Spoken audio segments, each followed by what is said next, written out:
ஒரு அழகான அடர்ந்த காடு.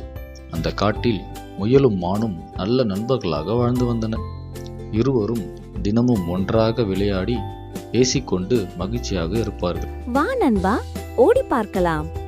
சரி, உன்னால் என்னை பிடிக்க முடியுமா? பேசிக்கொண்டு மகிழ்ச்சியாக இருப்பார்கள். அதில் அந்த மான் மிகவும் அழகாகவும் கொழுகொழுவென்றும் இருக்கும். அதை பார்த்தால் எல்லோருக்கும் பிடிக்கும். அதே காட்டில் ஒரு நரி இருந்தது. ஒரு நாள் நரி மிகவும் பசியோடு சுற்றி கொண்டிருந்தது. அப்போது மான் தனியாக இருப்பதை நரி பார்த்தது. நரிக்கு எப்போதும் மானின் மீது ஒரு கண் இருந்தது. இது நல்ல வாய்ப்பு என்று நரி நினைத்தது. ஆஹா, மான் தனியாக இருக்கிறது. நண்பா நில், உன் நண்பன் முயலுக்கு ஆபத்து. என்ன, முயலுக்கு ஆபத்தா? எங்கே இருக்கிறான் என்று எனக்கு தெரியும். இவ்வாறு நரி கூறியது. இதை கேட்ட மான் பயந்து, என்ன ஆச்சு, முயல் எங்கே என்று கேட்டது. வா, முயலை நான் காட்டுகிறேன். நரி மானிடம் பொய் சொல்லி என்னை தொடர்ந்து வா என்று மானை அழைத்துச் சென்றது. அதை தூரத்தில் இருந்து முயல் பார்த்து கொண்டிருந்தது. நரி மானை ஏமாற்றுகிறது என்பதை முயல் புரிந்து கொண்டது.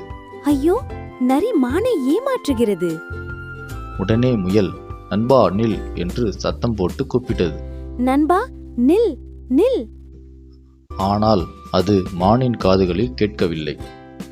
உடனே முயல் முழு வேகத்தில் ஓடி சென்று மானின் முன் நின்றது. நான் நலமாகத்தான் இருக்கிறேன் நண்பா.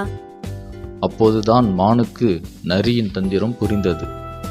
அடடா, நரி நம்மை ஏமாற்றி விட்டது. உடனே மானும் முயலும் வேறு வேறு திசையில் ஓடின. யாரை பிடிப்பது?